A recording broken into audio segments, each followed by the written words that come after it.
Imagine walking down the street in a quiet medieval city. The sun is hot. The air smells of dust and smoke. Suddenly, someone starts moving. Not walking, not running. Dancing. At first, it seems like celebration, but soon, it becomes terrifying. The figure cannot stop.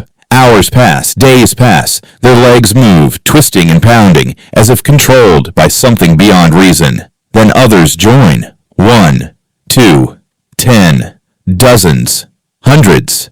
People are dancing uncontrollably. Bodies collapse. Faces twist in pain. Some die from exhaustion. Some die from heart failure. Some die from sheer terror. No one knows why. This is not a legend. This is history. This is the dancing plague of 1518. The first case.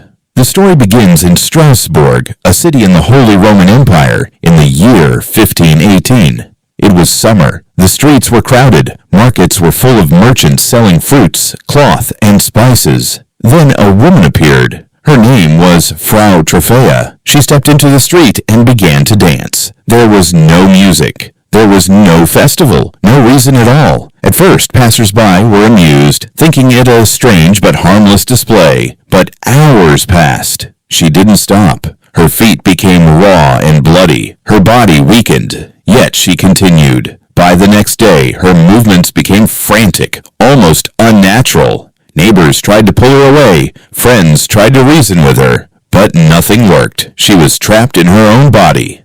It spreads. Then the unimaginable happened. Others began to join. It started with 1 or 2, then dozens. Soon, a crowd filled the streets of Strasbourg, dancing as if possessed. By some accounts, over 100 people were affected within a month. Men, women, children. Everyone seemed to be caught in the same frenzy. Doctors were called. City officials were horrified, but there was no cure. No method to stop the dancing. Some victims collapsed from exhaustion but were forced to continue. Others cried and screamed for help, but their bodies betrayed them.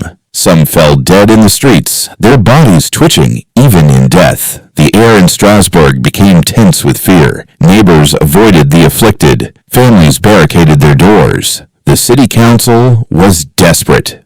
The authorities. The city council consulted local physicians and learned a strange prescription. To stop the plague, they recommended more dancing. Yes, the logic was that the afflicted needed to dance the disease out of their bodies. So the city built a stage in a public square. Musicians were hired. Food and water were supplied to the dancers. The streets were cleared to allow the victims space to dance. This plan made things worse. Instead of stopping, the dancing spread even further. By late summer, hundreds of people were affected. Some estimates suggest 400 people may have been involved at the height of the plague. People danced day and night. Feet bled. Faces contorted in pain. Many fell unconscious, only to rise again, compelled by a force they could not resist. The symptoms. Historians and medical researchers have studied the reports from 1518. Victims reportedly suffered severe sweating and dehydration, cramping and muscle fatigue, heart palpitations, insomnia, hallucinations. Some victims reportedly screamed as if in agony. Others appeared euphoric, oblivious to pain. The combination of exhaustion, malnutrition, and stress caused some to die. Contemporary reports mention dozens of deaths, though the exact number is unknown. It was not a plague of infection in the conventional sense, yet it killed. It terrorized a city. Psychological theories. One widely accepted explanation is mass hysteria, also called mass psychogenic illness. Strasbourg in 1518 was under immense stress. Famine, disease outbreaks, harsh winters, high mortality from illnesses. Some historians suggest that collective stress caused people to experience a trance-like state. Dancing became a compulsive response, a way for the body to release psychological tension. The phenomenon spread because of social contagion. Humans observe and imitate each other. Once a few people danced, the behavior propagated through fear and suggestion. Yet this theory doesn't explain everything. Biological theories. Some scientists have proposed a toxicological explanation. They argue that contaminated rye or grain infected with ergot fungus may have caused hallucinations and involuntary movements. Ergot contains compounds similar to LSD. Symptoms can include convulsions, muscle spasms, hallucinations, but ergot poisoning alone seems unlikely to explain sustained dancing over days and weeks. Still, it may have contributed to heightened susceptibility among the population. Religious beliefs. In 1518, Strasbourg was a deeply religious city. People believed disease and misfortune could be sent as punishment from God. The dancing plague was associated with St. Vitus, a Christian saint linked to dancing mania. Pilgrimages and prayers were performed to appease the saint. Some victims were taken to churches to dance on holy ground. In some cases, dancing was seen as penance for sin. Yet religious rituals failed to stop the epidemic. The city remained in terror. The spread of dancing mania in Europe. Strasbourg was not alone. Between the 14th and 17th centuries, similar outbreaks occurred across Europe.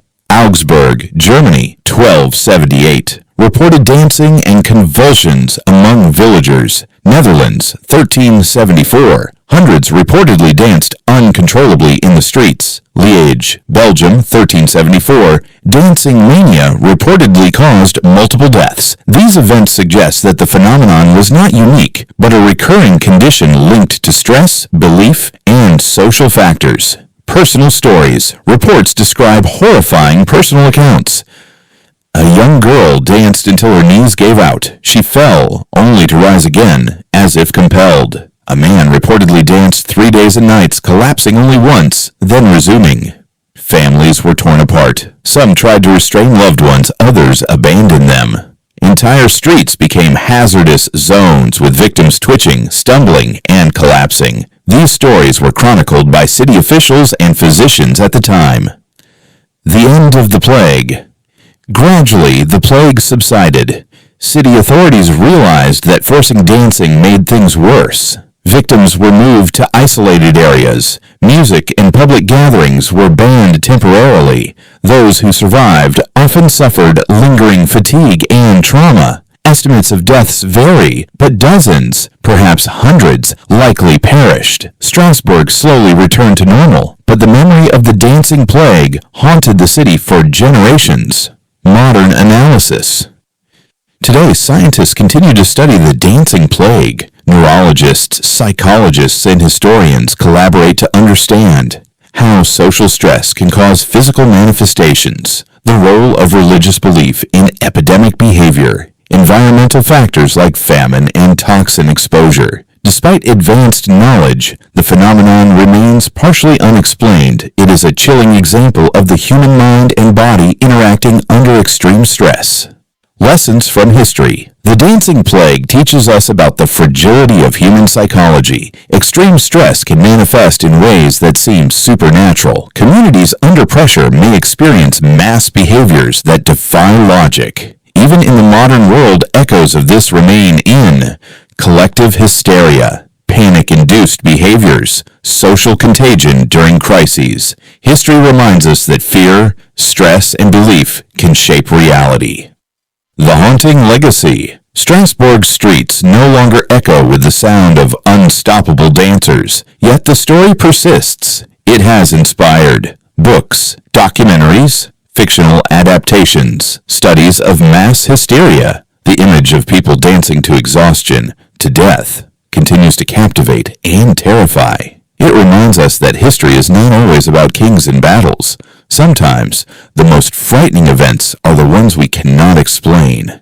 Imagine losing control of your own body, unable to stop moving, your legs pounding, your heart racing. You scream, you collapse, you rise again, and you know, your body may carry you until death. This was Strasbourg, 1518. This was the dancing plague, a moment in history when fear, stress, and mystery combined and made a city dance itself to death.